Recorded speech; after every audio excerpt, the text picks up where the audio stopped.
all stand.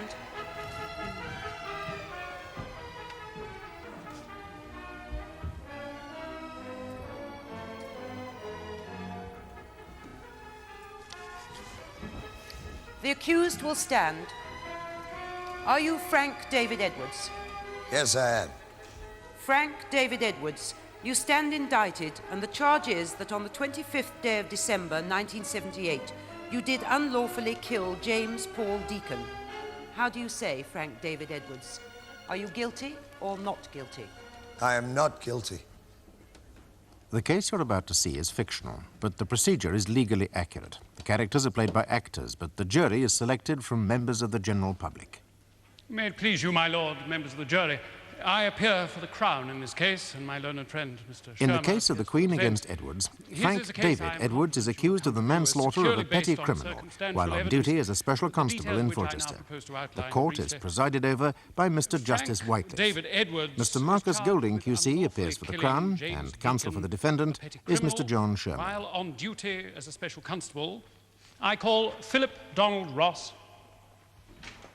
For Philip Donald Ross.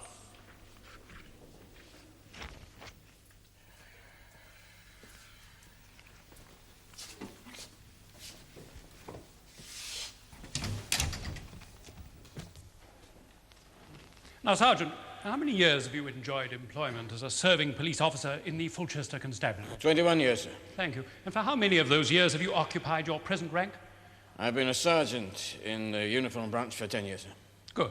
Now, Sergeant Ross, tell me somewhat briefly, if you are able, what kind of day, in your experience, is the average December the 25th, from the point of view of police activity? Fascinating as such a discourse might well prove, my lord, I fail to see its strict relevance here.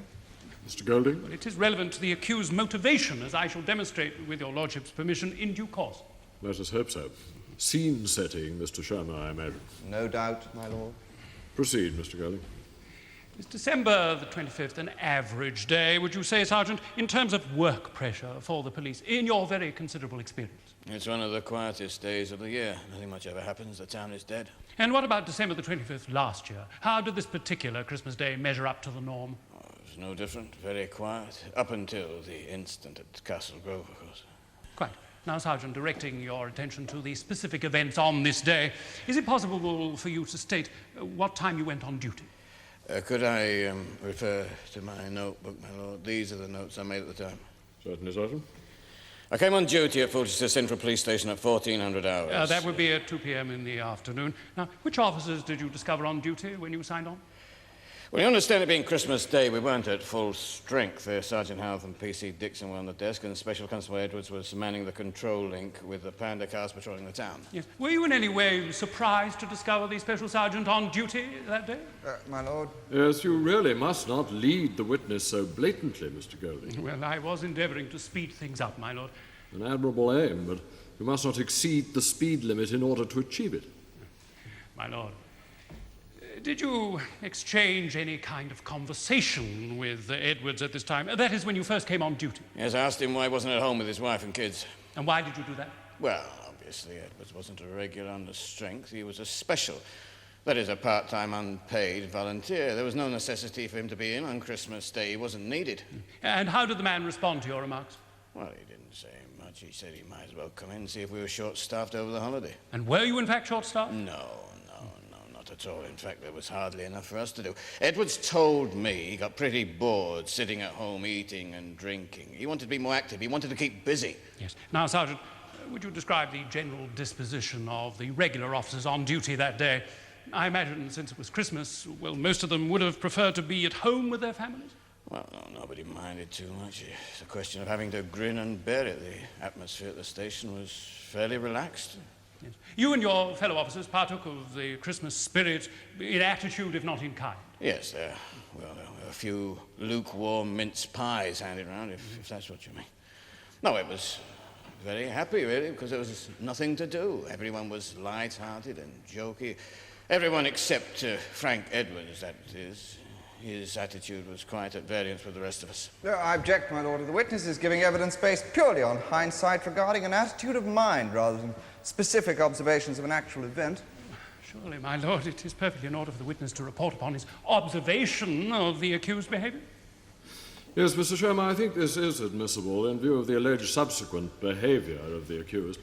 But no excursions into interpretive psychology, please, Mr. Golding. I shall hope to resist such temptations, my lord.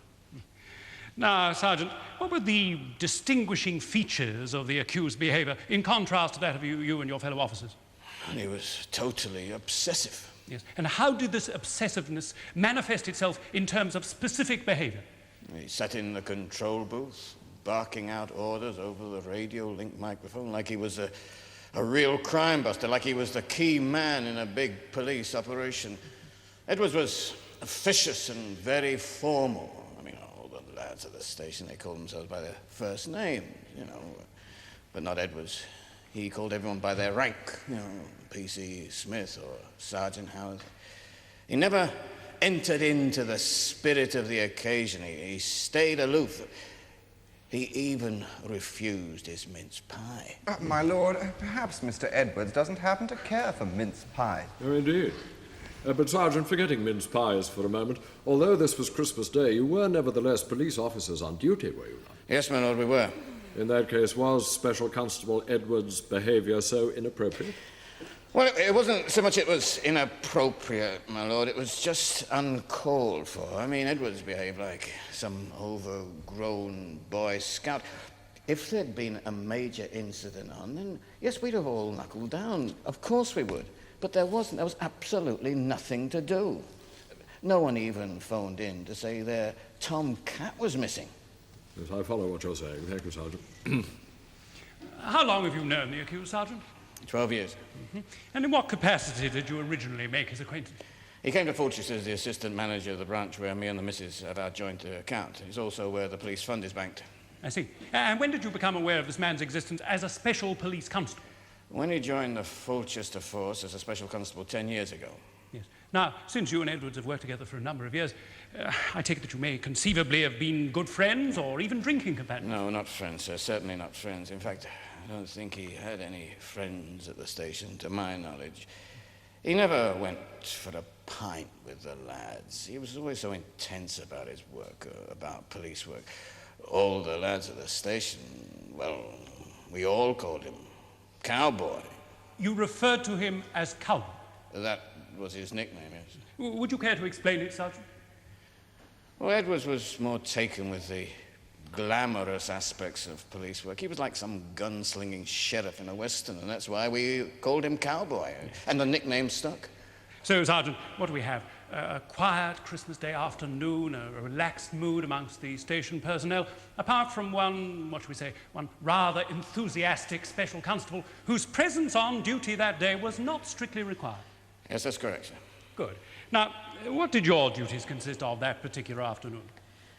Well, I involved myself with a large backlog of paperwork until 15:30 hours. Yes, and what happened then at, 3:30 in the afternoon? One of the constables who'd been patrolling the town in a powder car signed out and went off home, and I then took the vehicle out and resumed the patrol. And were you alone in the police vehicle? No, Edwards came along for the ride. Why did he do that? Was he scheduled to accompany you? Well, he asked if he could come, my lord, and I could see no objection. He asked if he could accompany you on this patrol? Yes, my lord. He said he was getting bored with manning the radio link microphone, and he asked if he could see some action. I see. Thank you. He wanted to see some action, yes. Now, Sergeant, is it normal practice for a sergeant to be teamed up with a special constable when patrolling the town in a police car? Oh, yes, that's perfectly in order. Now, which one of you was actually driving? Edwards. In my opinion, he's a first-class driver. Yes. And what kind of action did you and Special Constable Edwards encounter prior to the Castle Grove incident? Well, not much. It was a bitterly cold day, and there were very few people about. We cruised around the streets for about an hour. And while you were patrolling the town in this way, did something eventually happen? Yes, we were cruising down Temple Street, south of the town. Yes. In which direction were you moving? Towards the junction with Toniton Row. That's where the Castle Grove nightclub is situated. Yes. And did something happen during the next few moments to attract your attention? Two men were emerging from a skylight. Edwards spotted them first. One man ran across the club roof down an iron fire escape onto the street. He was carrying an object, a sack or a bag. And his companion saw us coming in the patrol car, and he must have slid off some pipes down the back of the building and got down the alleyway. Were you at this stage able to identify these men? Oh, yes, they were the Deacon brothers, Jim and Sam. And have you any doubt that they were the Deacon brothers? None at all. They were always in and out of trouble with us, sir. And what happened next, Sergeant? Well, Edwards got very worked up. He started calling these men all the names under the sun. I had to calm him down. I could see trouble was coming. So I told him to cool it and obey my instructions. And what were your instructions? I told him to pull the car opposite to the club premises, get out of the car, and chase the man carrying the sack. I told him to pursue the man on foot and apprehend him. Now, let us get this very clear, Sergeant. You specifically told Edwards to leave the police car and go after this individual carrying the sack on foot. Yes, and then I got out of the car and chased the other man. He was easily apprehended since the alleyway was a blind alleyway. The man I apprehended was Sam Deacon. And in the meantime, what did Edwards do? He chased Jim Deacon in the patrol car. So, Special Constable Edwards, disobeying your specific instructions, pursued Jim Deacon in the police vehicle. That is correct. Describe what happened, Sergeant, please. Well, the car was traveling between 35 and 40 miles an hour. Deacon didn't have a chance. About 100 yards down Toniton Row, the car caught up with Deacon. Edwards made no attempt to brake whatsoever. He ran young Deacon right into the ground. It was ghastly. The wheels of the car went over the body, and by the time I got there, young Deacon was dead.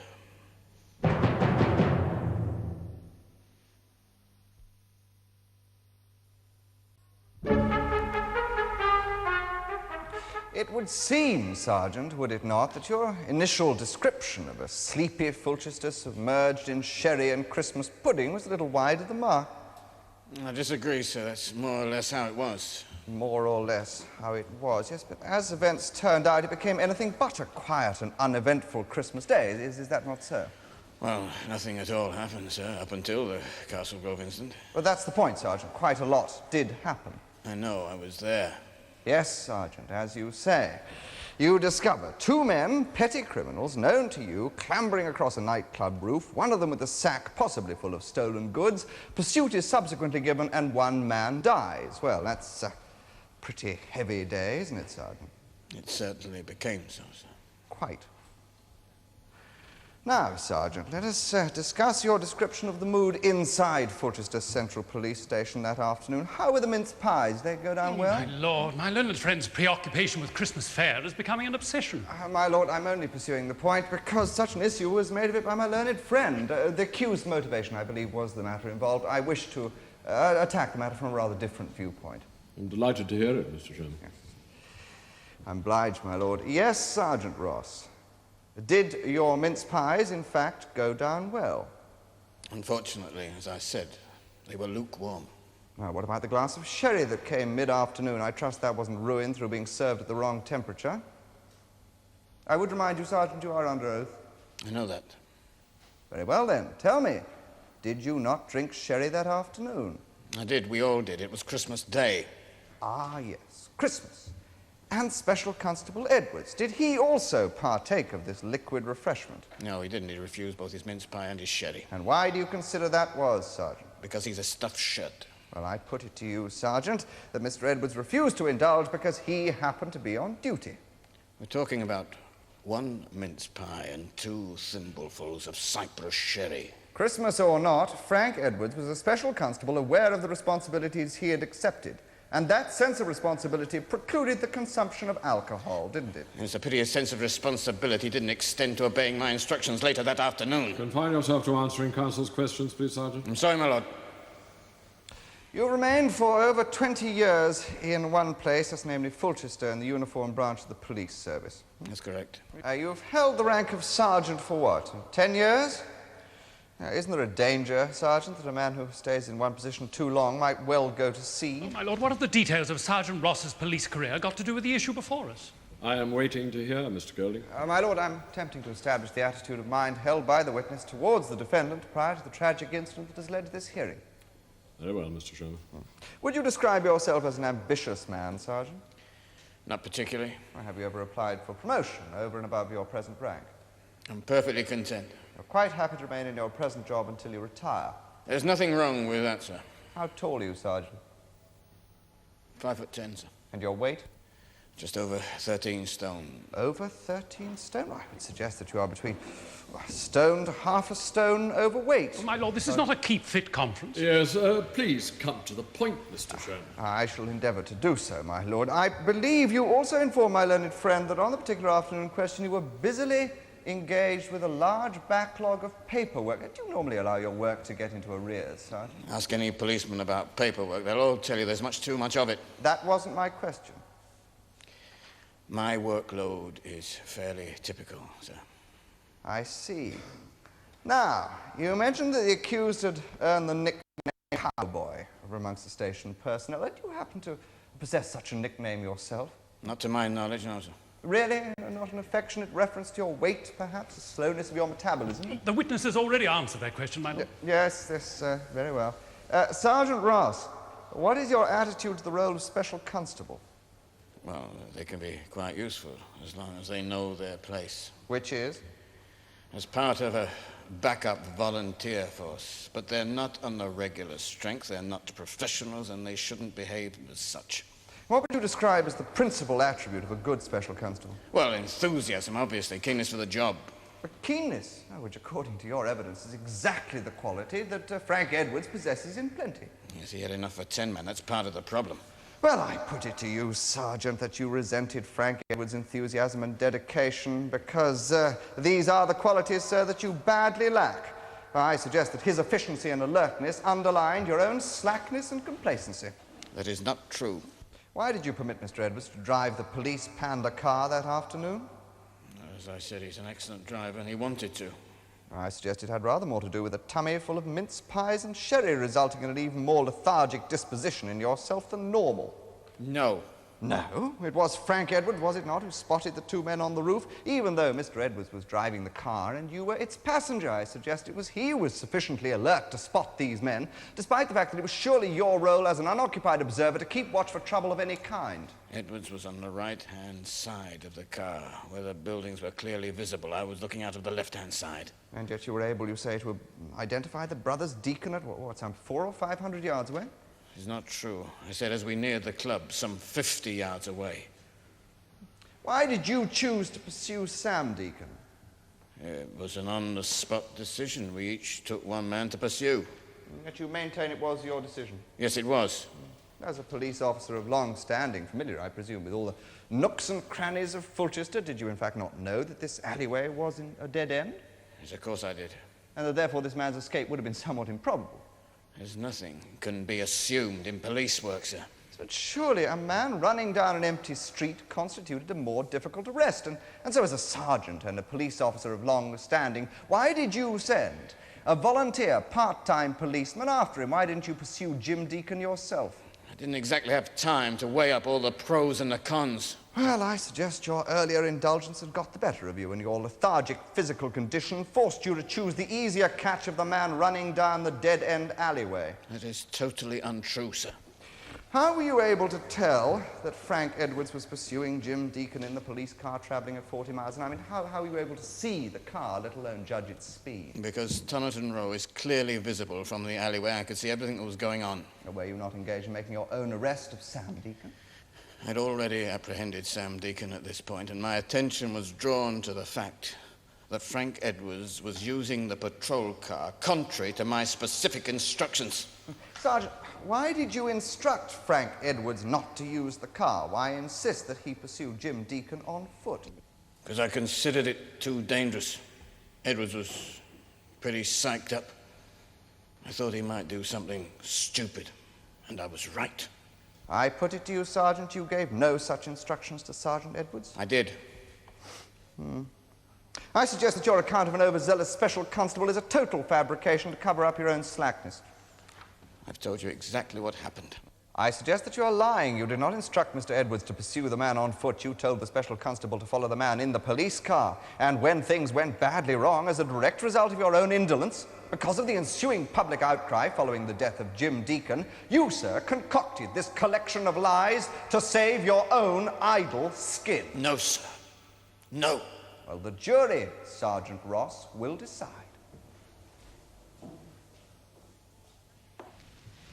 I call Samuel John Deacon. Call Samuel John Deacon.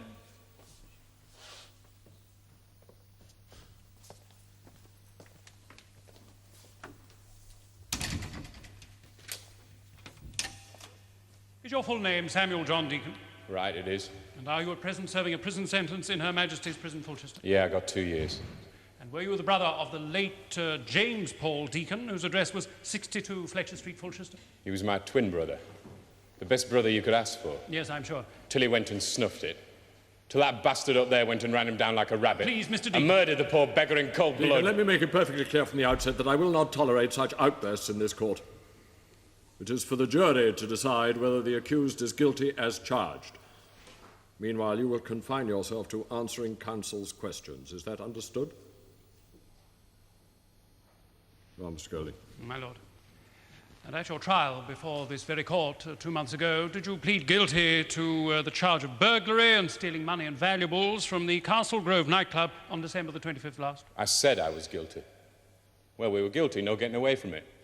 Except Brother Jim couldn't plead either way, because he was dead. Quite so. And when did you decide to embark upon this criminal enterprise? We've been talking about doing a job for some time. Jim's missus, young June, well, she'd gone and got herself in the club again, so obviously... You mean she was pregnant? She was, yes. She still is. Go on. Well, obviously Jim was going to be needing some extra bread to help pay for the nipper when it arrived. So we thought we'd do on Mother Phelps's place. But why did you specifically select Mrs. Phelps's establishment? Because we knew there was going to be stacks of bread left there, the day after Christmas Eve. But presumably all the cash from the proceeds of the previous night would have found their way into the bank night safe, or at the very least into a safe established on the premises of the Castle Grove Club. My lord, where is this all getting us? It merely sounds like a repeat performance of the witness's previous trial for robbery. My lord, I can well understand my learned friend's reluctance to have this matter aired, but I am anxious for the details relating to the actual money stolen to be placed firmly on the record. Why, Mr. Golding?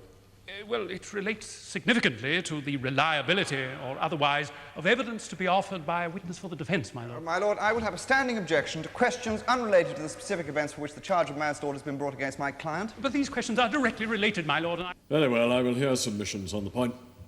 Members of the jury, I must ask you to retire while I discuss a question of law with counsel.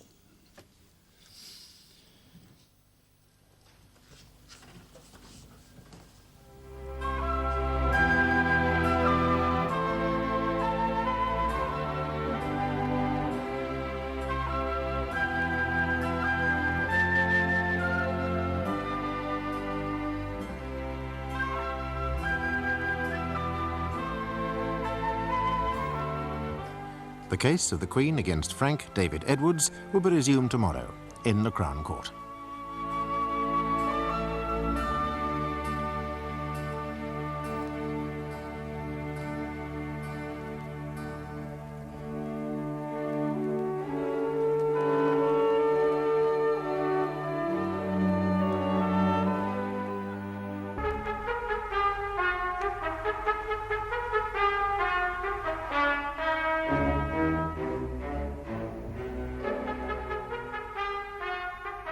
The case of the Queen against Edwards continues today in the Crown Court. Frank David Edwards has pleaded not guilty to the charge of unlawfully killing James Deacon, a petty criminal, while on duty as a special constable in Fulchester on Christmas Day 1978. Sergeant Philip Ross, the prosecution's principal witness, has given evidence to suggest that the tragedy was caused by the defendant's overzealous conduct and his refusal to obey specific orders issued verbally by the police sergeant at the time of the incident. Under cross-examination by Mr. Shermer, counsel for the defence, Sergeant Ross has strongly denied the allegation that his version of the events was fabricated to conceal his own indolence and inefficiency. The case is now in its second day, and Mr. Marcus Golding, the prosecuting counsel, continues his examination of the dead man's brother, Samuel Deacon, who has pleaded guilty to stealing money and valuables from Mrs. Iris Phelps, who runs the Castle Grove nightclub. Samuel Deacon is currently serving a prison sentence for his part in the burglary which led to the tragedy.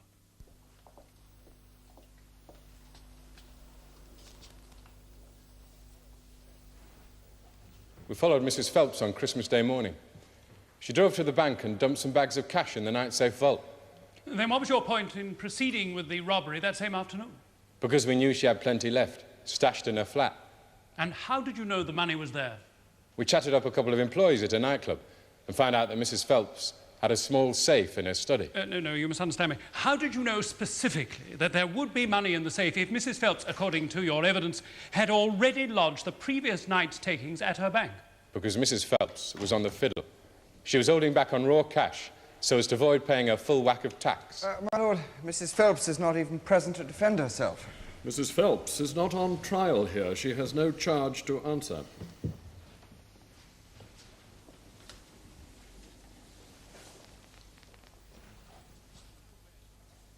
Now, how are you aware that Mrs. Phelps possessed these allegedly illicit funds? Because of Jim's missus, June. You refer to Mrs. June Deacon? Right. She worked for Mrs. Phelps' firm of accountants, Tilsid's in Fulchester. Yes, go on. Well, any accountancy clerk worth their salt can tell in a moment if all the firm's takings are being declared, just by having a quick shufty through the firm's books. I see. So by this method, you were able to ascertain that this additional money did exist? Right. And we went and grabbed it. We got into the flat through the skylight window. No problem. Mrs. Phelps was sleeping it off in her bedroom, snoring loud enough to wake the dead. We found the study and blew the safe, and there it was. Stacks of lovely crisp fibres. And how much money did you actually steal? 2,000 quid. We whipped a couple of candlesticks and some other gear as well. We were all set to scarper when Mrs. Phelps woke up. She started screaming like hell, so we legged it quick out the skylight window. Yes. And what happened then? We got up onto the roof and made for the fire escape. And I saw this bloody cop car nosing up Temple Street. I shouted at Jim, but he didn't hear me. He hadn't seen the car, so he started climbing on down the fire escape. Well, I ran over to the other side of the roof and got down some pipes to the alleyway. But Ross was stood at the entrance, grinning all over his fat, bloody face. Deacon, if I were to order you to refrain from bad language, I would run the risk of silencing you completely. But you will not embellish your evidence with irrelevant abuse of others. Sorry, sir. Well, I legged it quick down the alleyway. More fool me. Yes. And while you were being apprehended by the sergeant, did something happen? Too right. Ross was looking through the link wire fencing facing out onto Toniton Row. He was cursing like mad under his breath. And did you discover why? Jim was tearing down Toniton Row, scared out of his wits. And that one was following in the cop car. But not just following. He was driving the car like it was Sterling Moss or somebody. Yes. Then what happened, Mr. Deacon? Well, he ran Jim down and killed him, didn't he? Ran right over him like a steamroller, the poor sod. Did you happen to see if the man Edwards in any way attempted to break the speed of the police vehicle? Not in your life. He never tried to brake. Drove right up the road. Zoom, zoom, smacking the poor old Jim. Then me and the sergeant, we belted after him. But it was too late. Jim was a goner. Then the sergeant started to scream and yell at Edwards. Yes, and how did Edwards react to this situation? He just sat in the police car like he'd been struck by lightning. I went over and dragged the beggar out. I wanted to do him in then and there. But Ross stopped me, managed to calm me down a bit. And then he went over and arrested friend Edwards. Now, can you be as precise and objective about this as you are able, Mr. Deacon? From your observation of the incident, did Edwards make any attempt whatsoever to brake before the police vehicle rode over your brother? No way. He could have done. He had time. But he just didn't. Thank you. Will you please remain where you are? Tell me, why did you follow Mrs. Phelps to her bank on Christmas Day morning in such a melodramatic fashion if you already knew, or at any rate had a pretty good idea, that this secret hoard of loot, this ready cash you speak of, existed in her personal safe? We wanted to make sure if she'd gone and banked the money. Yes, but how was such knowledge going to assist you? You were after rather a different catch, weren't you? That is this secret hoard of loot that Mrs. Phelps allegedly kept at home. Yeah. Well, why follow the good lady? Because if she hadn't banked the previous night's takings, it meant that lot would be stored on the premises too, and we could have bagged that as well. Presumably, in that case, the previous night's takings would also have been lodged in Mrs. Phelps' personal safe, lying there, waiting for you. So your trip across Fulchester, tailing poor Mrs. Phelps to the bank, was rather a wasted journey, wasn't it? We wanted to know exactly what we were going to find. Look, I just don't know what you're going on about. I'm really rather sure you do. There was no Christmas morning car ride across Fulchester tailing Mrs. Phelps to the bank. It happened. I put it to you that you are very aware that Mrs. Iris Phelps is a witness due to appear here for the defence, and you have consequently set out to undermine the jury's confidence in the quality of her evidence. Why the hell should I want to do that? Because it's in your own interest to do so. Is it not a fact that you, Deacon, and your late brother's widow, Mrs. June Deacon, have made every effort to publicise this incident in the press and on television? Well, why not? We want to see some justice. And consequently, for reasons best known to yourself, you have sought to characterise your brother's death as maliciously perpetrated by the defendant. Well, it was, wasn't it? He knew what he was doing. He just did it for kicks. Very well. But I suggest that your evidence here today can hardly be described as the most objective or fair-minded ever heard by a jury. I have no further question. Wish to re-examine, Mr. Golding? No, my lord.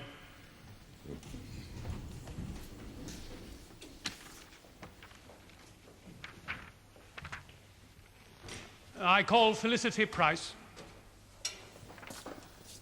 Call Felicity Price.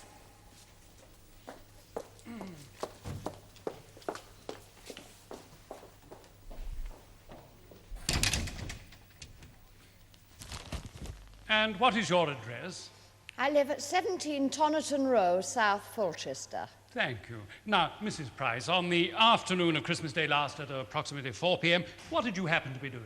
I went for a stroll. I took the dog out. I wanted to walk off my Christmas dinner, do you see? I do see. And what route did you embark on? I only got about 100 yards. I was walking up Toniton Road towards the junction with Temple Street. Yes. And as you strolled down the pavement with your dog, did something happen? Yes, it did. I'd paused by the lamppost for the dog, do you see?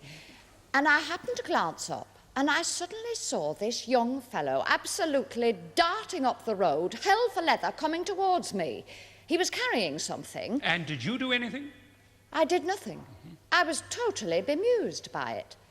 Then this police panda car came squealing round the corner by the Castle Grove nightclub. Yes. At what speed would you say this vehicle was travelling? Oh, I really don't know, but it was too fast. Yes. And then what happened? The driver of the police car ran into this poor fellow who was running, ran him right into the ground. I rushed over, but it was too late. The man must have died instantly. Yes. Now, can you say if the driver of the police vehicle made any attempt to break the speed of his car? None whatsoever. This was no ordinary accident, I can tell you. He drove that vehicle like a madman. He drove the vehicle like a madman. Yes, thank you, Mrs. Price. Will you kindly remain where you are? Mrs. Price, do you drive a car yourself? No, my lord. Mrs. Price, did you drink anything with your dinner on Christmas Day? Yes, I did. How much? We'd had about half a bottle of brandy between us in the afternoon, so I thought I'd take a breath of fresh air, and the dog needed some exercise. You say you consumed half a bottle of brandy? Between how many of you? Just my husband and I. Our poodle doesn't drink spirits, you know. Well, I suggest that you might have been a little on the tipsy side, perhaps, when you embarked upon this walk with your teetotal poodle. Not a bit of it. I'm quite able to take my drink. I don't consider a quarter of a bottle of brandy excessive on Christmas Day. No, but it is possible, is it not, that the alcohol might well have impaired your judgment?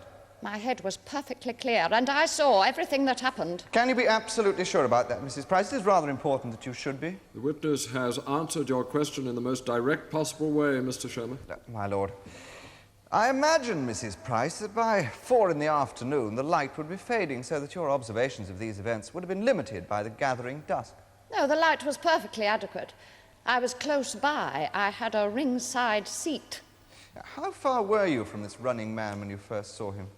About 100 yards. I see. And did you happen to notice by any chance what sort of condition the road surface was in? Yes, the road surface and the pavements were wet. Thank you. Now, you say that you saw this man running at speed down the road towards you, urgently pursued by a police car.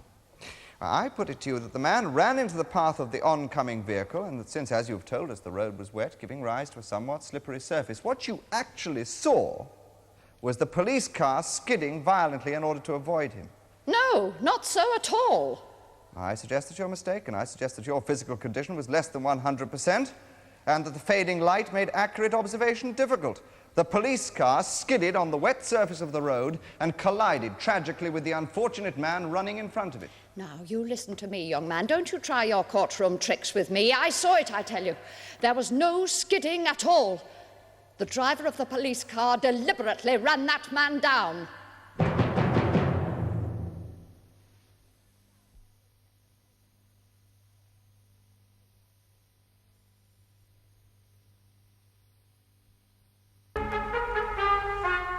My lord, I call the defendant Frank David Edwards.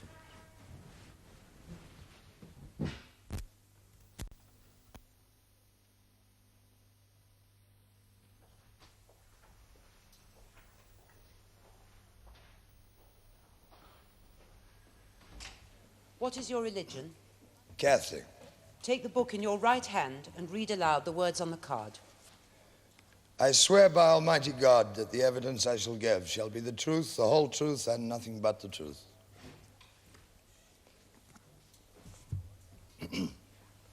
What is your full name? Frank David Edwards. And what is your address?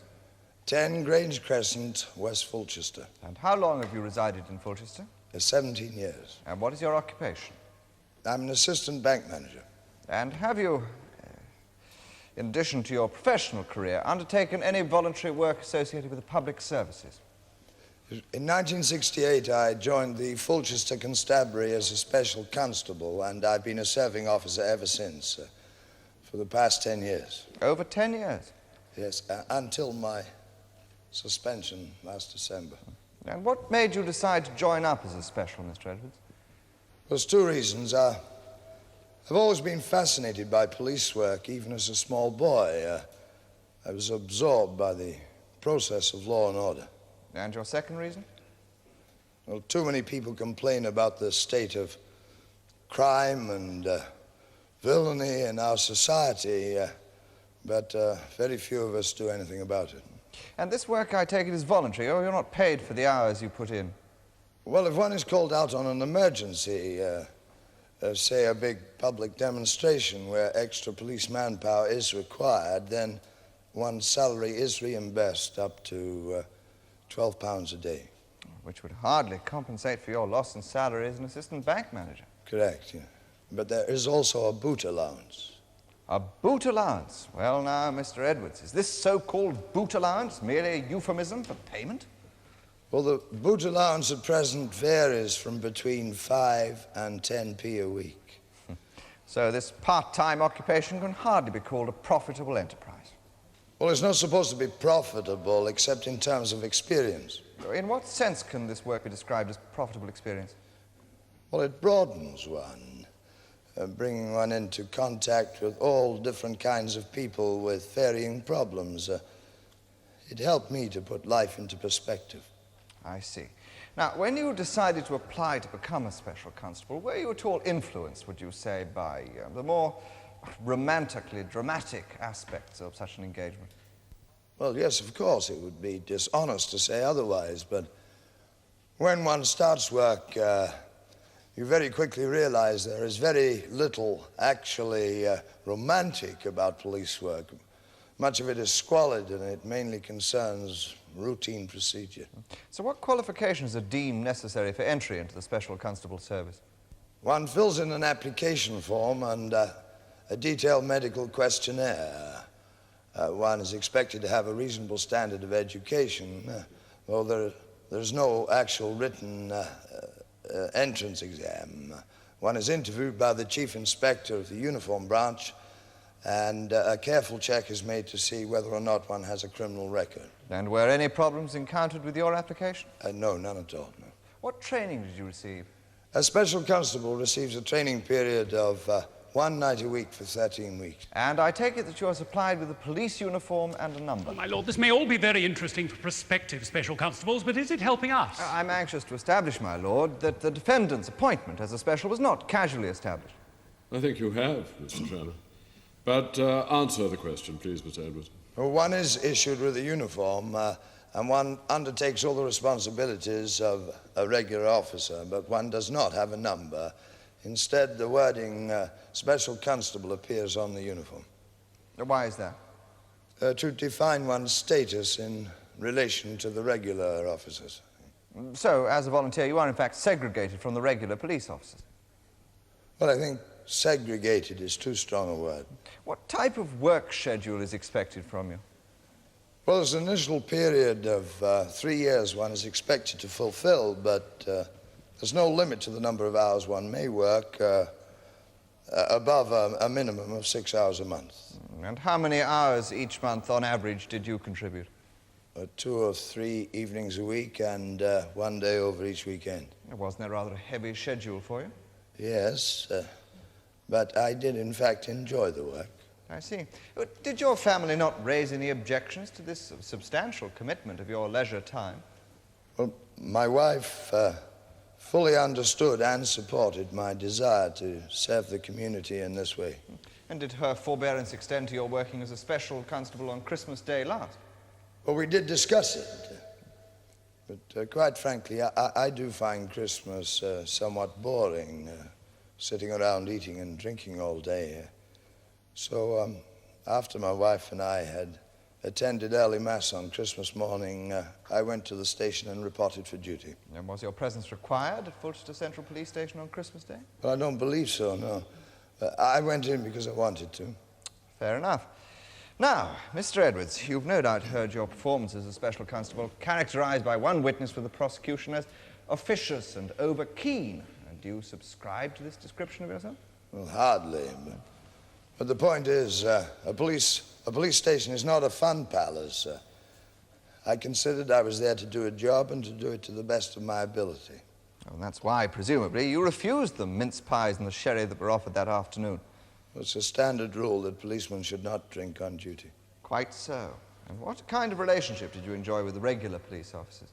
A professional and reasonable one, I believe, yeah. Are you aware, Mr. Edwards, that you'd earned the nickname Cowboy amongst the regular police officers at Fulchester Central? Yes, of course, yes. It was a joke because I went in more regularly than other specials, and I suppose I showed an only too obvious enthusiasm for the job. And so you did not present your nickname? No, not at all, no. Well, now, in the light of the tragic event which occurred on December the 25th last, do you now regret your entry into this 10-year period of voluntary public service? I deeply regret what happened. That's all I can really say. What is your attitude towards the police force now, following your arrest and subsequent suspension? Well, I fully understand the position from the police point of view, but I feel I've been made a scapegoat for what happened after the excessive publicity there has been over this matter. You hypocrite! You bloody hypocrite! Silence in court! He's a bloody hypocrite! Will you be silent? Are you going to let this bugger stand there all day spouting a load of mealy-mouthed lies? Silence! What are you? Madam, you will be silent, or I will order you to be removed from the court.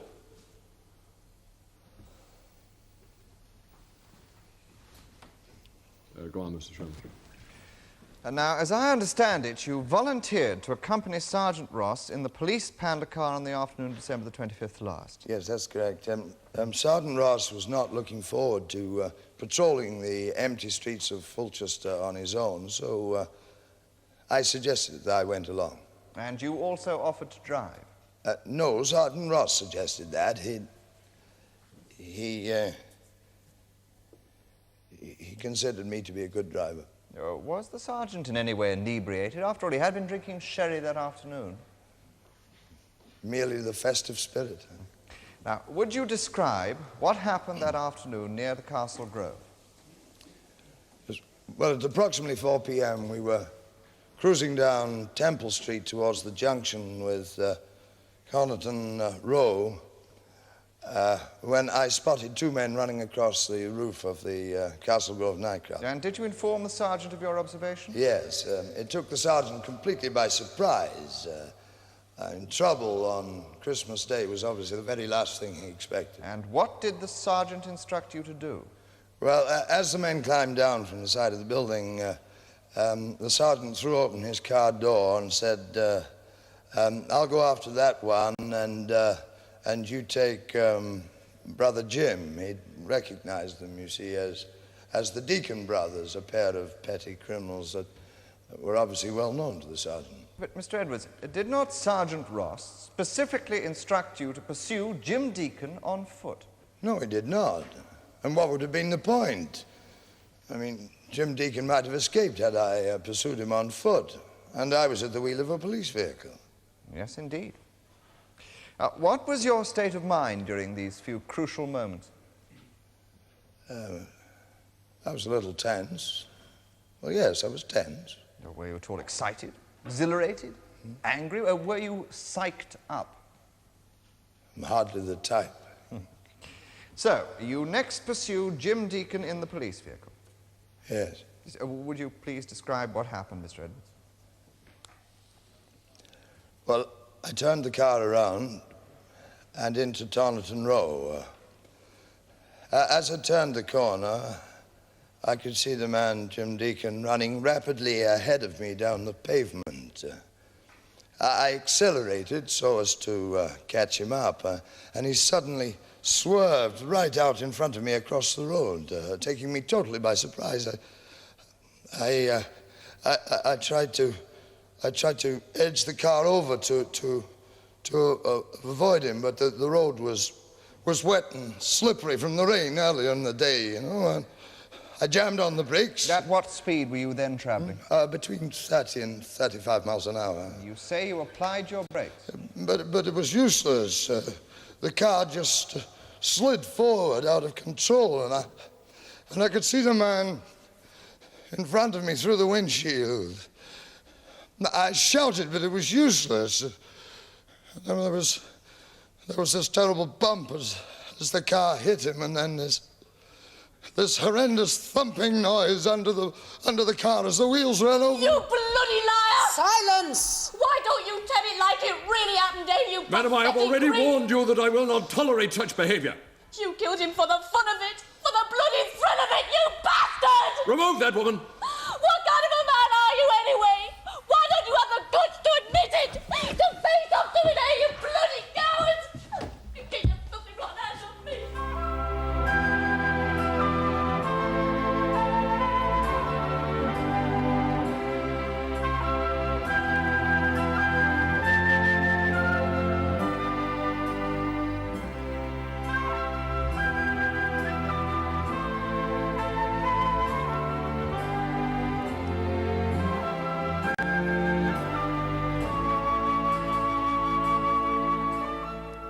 The case of the Queen against Frank David Edwards will be concluded tomorrow when the jury reaches its verdict in the Crown Court.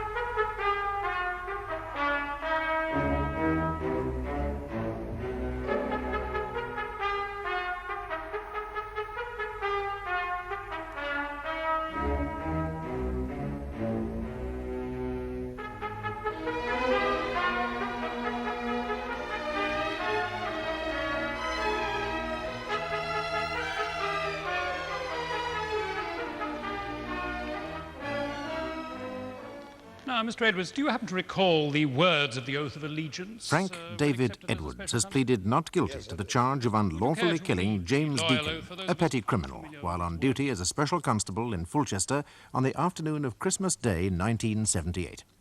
The defence have argued that the petty criminal's death was an accident caused when the police panda car Edwards was driving skidded out of control. While giving evidence, Edwards claimed he had been made a scapegoat because of the extensive press publicity aroused by the tragedy. Mr. Golding has just opened his cross-examination of the defendant. Today, the jury will retire to consider their verdict. For over 10 years, I did just that. I must say, Mr. Edwards, after hearing the account you offered of yourself to my learned friend yesterday, I do rather hesitate to embark upon a cross-examination of such a model citizen as yourself. I feel sure, my lord, that my learned friend will discover the means to overcome such an untypical sensation in let's himself. get on, gentlemen. Yet, I must say, Mr. Edwards, that this rather humble persona you present to the court, together with all your talk of service to the community and your clever refusal to speak ill of those who have offered evidence against you, well, it does all rather smack of somebody who's just a little too good to be true. I'm not a calculating man. I can't help how I am any more than anyone else. Why do you suppose, Mr. Edwards, that you earned this nickname of Cowboy? Well, I've already stated it was merely a joke. An odd joke, I think. Curious nickname. And isn't it in the nature of nicknames that there is always some grain of truth in them? You read too much into it, as indeed you would wish to. What I am suggesting, Mr. Edwards, is that by 1967, you had discovered that your career had failed you. Promotion to manager of another branch had eluded you, and so you became a part-time policeman to compensate. Well, that's a gross oversimplification. I mean, life's just not like that. I mean, it's never as simple as that. You needed to put some excitement back into your life, and so you decided to play at cops and robbers. Look, police work is not a game. You should try it sometime. You try going into a room where someone's been murdered, and you're requested to wipe the blood off the walls. You go to a bad road accident where you have to scrape up bits of bodies that are strewn all over the road. Oh, it's not a game, Mr. Golding. I agree it is not, Mr. Edwards. But, of course, what you describe is not the only side of life in the police force, is it? I mean, did you involve yourself in any way in the social life of Fulchester Police? No, my social life was at home with my family. Ah, but not, I take it, on Christmas Day 1978? No. No. You did not feel disposed to help your children unwrap their presents? Our one son is himself grown up, married with 2 young children. Well, did you not wish to spend the day surrounded by your family, which is, after all, the common desire of most ordinary people? They live elsewhere. Besides, I've already stated that Christmas somewhat bores me. Precisely so. And I suggest that you left home, or rather church, on dull old Christmas Day, looking for trouble. No. You, a bored family man, turned up at Fulchester Central Police Station, where your presence was not required, longing for a chance to exercise your muscle. And you were not to be disappointed. That is a gross misrepresentation. Is it, Mr. Edwards? You see, I consider that there are 2 men inside you. On the one hand, there is the quiet, self-effacing family man, the meek and mild assistant bank manager. And on the other, lurking beneath this facade, there is the frustrated adventurer, the buccaneer, the cowboy. Is my learned friend now claiming to be a medical expert on the nature of schizophrenia, my Yes, lord? Mr. Golding, you have made your point. Could we perhaps get on to something a little more specific? Very well, my lord. Now, you say you spotted these 2 men clambering across the rooftop of the Castle Grove nightclub. You must have felt rather pleased with your alertness. I merely reported what I saw to my sergeant. Well, I put it to you that the appearance of these 2 criminals fulfilled your highest hopes. You couldn't believe your eyes. Here they were, 2 live villains ripe for apprehension. You seem to forget that I've been in similar situations before. You were bent on making their arrest. You grew very excited. Oh, look, this is pure fantasy, I'm afraid. Fantasy?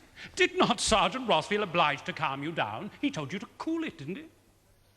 Well, there was very little need for that, I'm afraid, let alone time for it. Well, why did you deliberately disobey Sergeant Ross's specific instructions to follow the man Jim Deacon on foot? No such instructions were issued. He simply told me to pursue Jim Deacon. Well, why did you pursue Jim Deacon in a police vehicle? It was the logical thing to do. I suggest that your overzealous attitude towards police work got the better of you, Mr. Edwards. You saw a rich opportunity to exorcise your suburban frustrations, an opportunity that went desperately, tragically wrong. No, not at all. You drove that police car recklessly at Deacon, using the vehicle like some kind of weapon.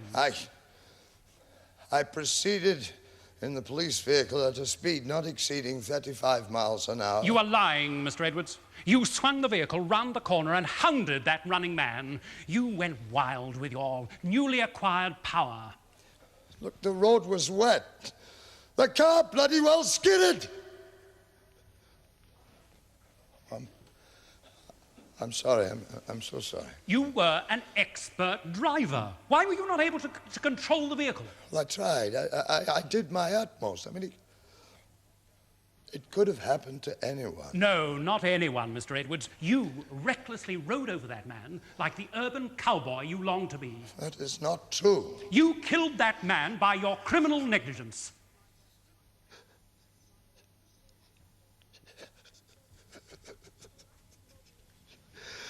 Oh, God, it was an accident. God knows it was an accident. You know, I shall have to live with it for the rest of my life. Why do you have to harm me like this? Haven't I got enough to cope with? Mr. Edwards, would you like a chair? No, thank you, my lord. Glass of water? No, thank you, no. Do you feel able to go on? My lord, I feel that my learned friend's continued browbeating of the witness is grossly gratuitous. My lord, it is my right to press the defendant on these matters. Yes, Mr. Coley. If, as you say, this was an accident, then why It was a tragic accident. Then why did Sergeant Ross seek to secure your immediate arrest, the arrest of a fellow police officer, albeit a voluntary one? To cover up his own indolence. And because a volunteer is expendable. I mean, he's a useful scapegoat. A scapegoat? Do you really believe that? Why on earth should the sergeant take such a malicious attitude towards you? Because he's an oaf. He's a lazy, good-for-nothing oaf. He's just a bloody fat layabout. I'm most terribly sorry. I really... That's quite all right, Mr. Edwards. I really do apologize. I have no further questions for this witness. Mr. Edwards, did you drive that police vehicle at the man James Deacon with malicious intent? No, of course not. Did you make every reasonable attempt to prevent the police vehicle you were driving from hitting the said man? Oh, I tried. God knows I tried. Did you perpetrate the unlawful killing of the man James Deacon? No, I did not.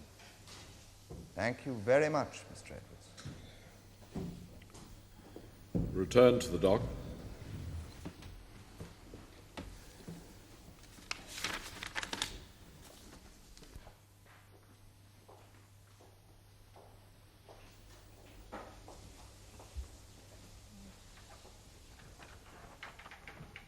I call Iris Dorothy Phelps.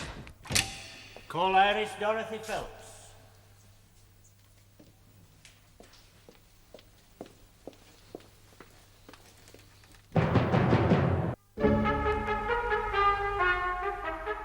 Directing your attention, Mrs. Phelps, to the events of the December the 25th last, were you at home at the time of the alleged incident?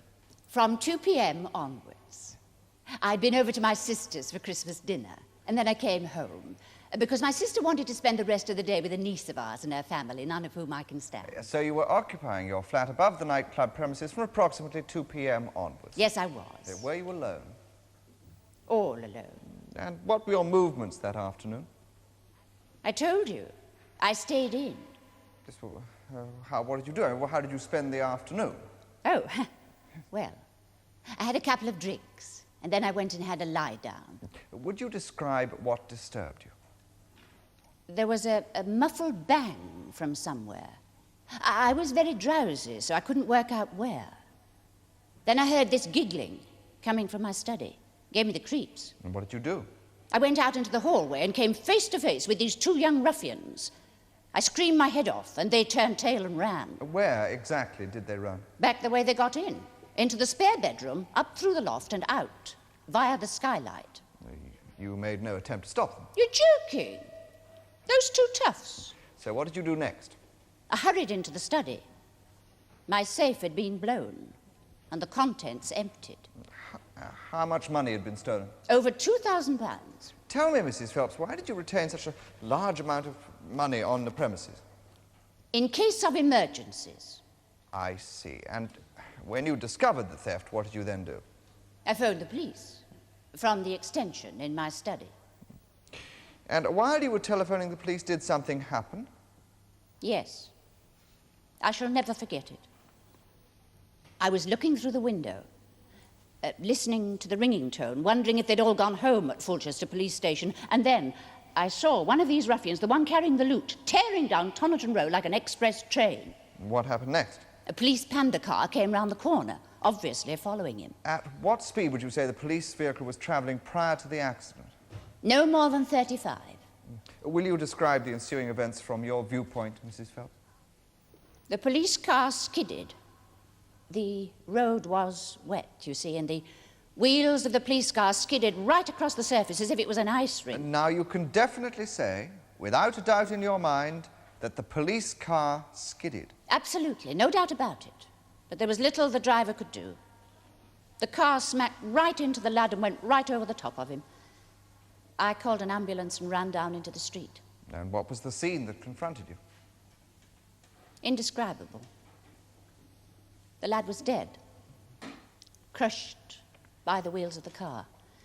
His brother was there, obviously very upset, and so was Mrs. Price, a neighbour, and a police sergeant.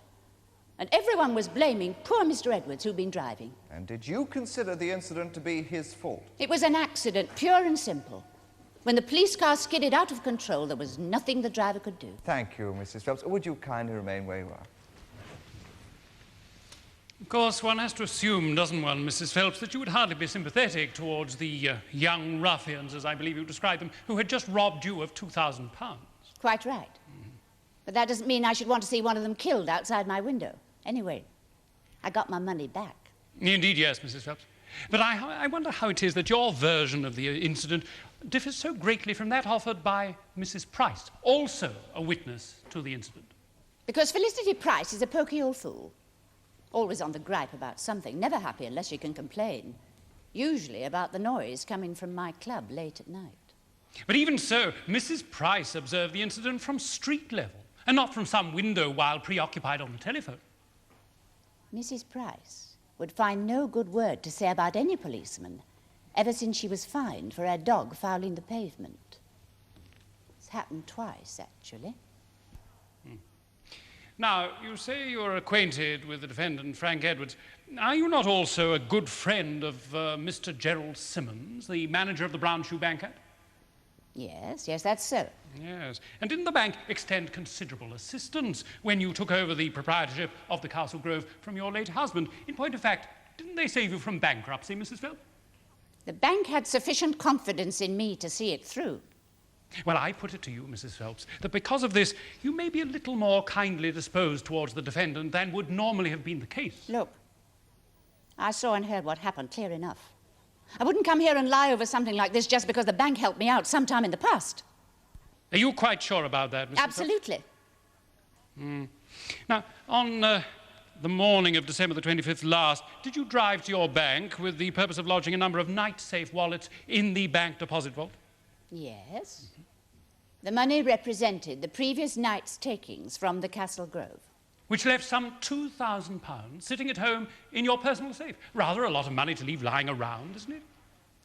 I kept that amount of money on the premises for emergencies. Emergencies? What sort of emergencies, Mrs. Phelps? I run one of the biggest night spots in Fulchester. You can never know when you might need some ready cash. Do you deny that, in point of fact, this money represents undeclared income, an illicit fund stored in your safe to avoid paying your full liability of income tax? Yes, I most certainly do. Mr. Golding, the witness is not on trial. That's quite all right. I have absolutely nothing to hide. I do trust not, Mrs. Phelps. Can you tell me, Mr. Simmons, how many years have you known Frank Edwards? Oh, well over 10 years now. Ever since I came to Fulchester to take up my present appointment as branch manager. And are you personally acquainted with the man, or is your knowledge of him limited to your professional association? Oh, no. We sometimes make up a bridge foursome, and that is Frank's wife, Grace, and my wife, and we frequently play golf together. And how would you describe the character of Frank Edwards? Well, he's very efficient at his job. Absolutely first class. I couldn't cope without him. He's the best assistant manager I've ever known. What are his personal characteristics, then? Well, he's a very gentle person. He has integrity, and he's very tolerant. Have you ever seen him lose his temper? Well, he can be a bit sharp when we get a bad-tempered customer, of course. But I've never seen Frank really angry, not even when he's provoked. Now, were you made aware at any stage of Mr. Edwards' part-time activity as a special constable? Oh, yes. He came and asked my permission before he applied. In fact, indeed, I think, yes, I stood as reference for him. And has his work for the Fulchester Police ever at any time interfered with his duties at the bank? Oh, no. Frank would never allow a thing like that to happen. He kept his special constable activities completely separated. Never discussed them, even. In fact, I don't know how he managed to hold down what virtually amounted to 2 jobs. But it never impaired his efficiency with us. So how would you sum up your attitude towards Frank Edwards? I have the highest regard for the man. Would you consider him capable of maliciously running a man down with a motor vehicle?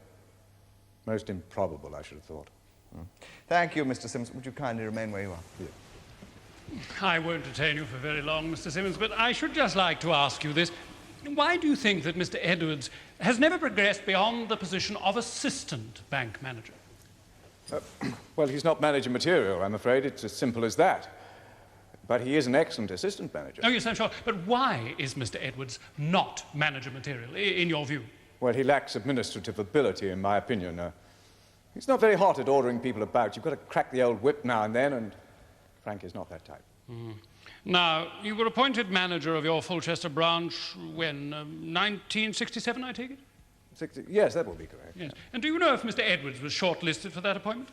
Yes, I believe he was. Yes. And as you were the successful candidate, did Edwards subsequently appear to harbour any resentment towards you? Oh, no, not a bit of it. I suppose it must have been a blow to him at the time, but it never interfered with our working relationship. Yes, but your knowledge of him is confined, is it not, to the confines of the bank and to limited, casual social occasions? There's nothing necessarily casual about golf or bridge, Mr. Golding.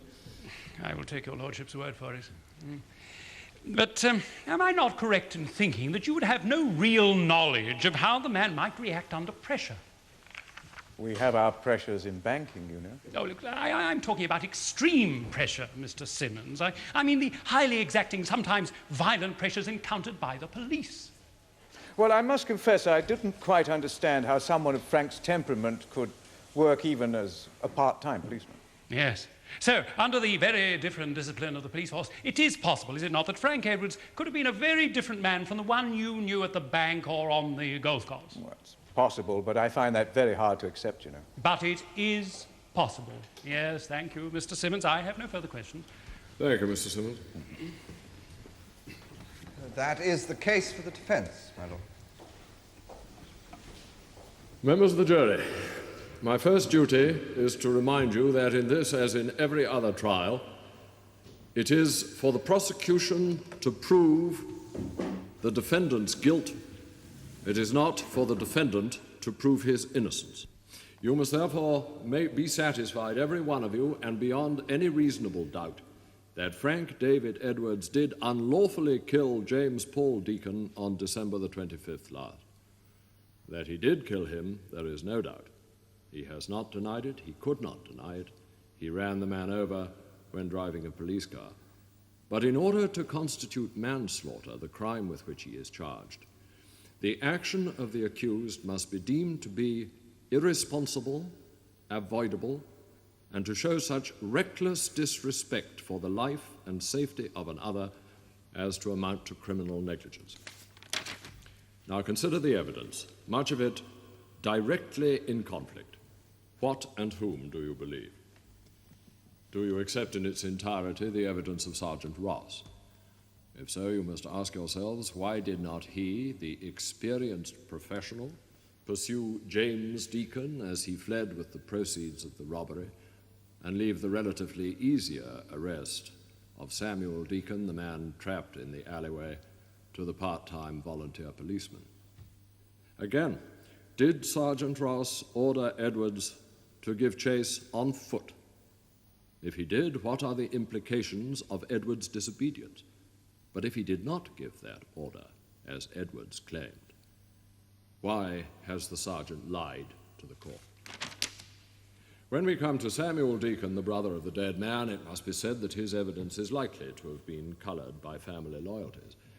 And yet Mrs. Felicity Price, an impartial bystander, drew a picture of the final tragedy, not dissimilar from Deacon's or Sergeant Ross's. Did you believe her? Or do you prefer the evidence of Mrs. Phelps? Disregard, incidentally, the prosecution's suggestions of a secret hoard withheld from the Inland Revenue. It has no relevance to this case. Finally, how did the defendant himself impress you? As the steady suburban bank official and the public-spirited, enthusiastic special constable? And was the death of Deacon an accident and no more? If so, you must find him not guilty. If, however, you believe that Edwards could be the urban cowboy described by the prosecution, and that on December the 25th last he behaved irrationally, recklessly, or maliciously, then you must find him guilty.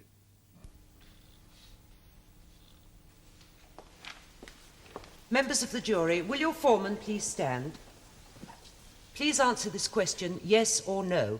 Have you reached a verdict on which you are all agreed? Yes. On the count of unlawfully killing the man, James Paul Deacon, do you find the defendant, Frank David Edwards, guilty or not guilty? Not guilty. Very well, Mr. Edwards, you are free to go.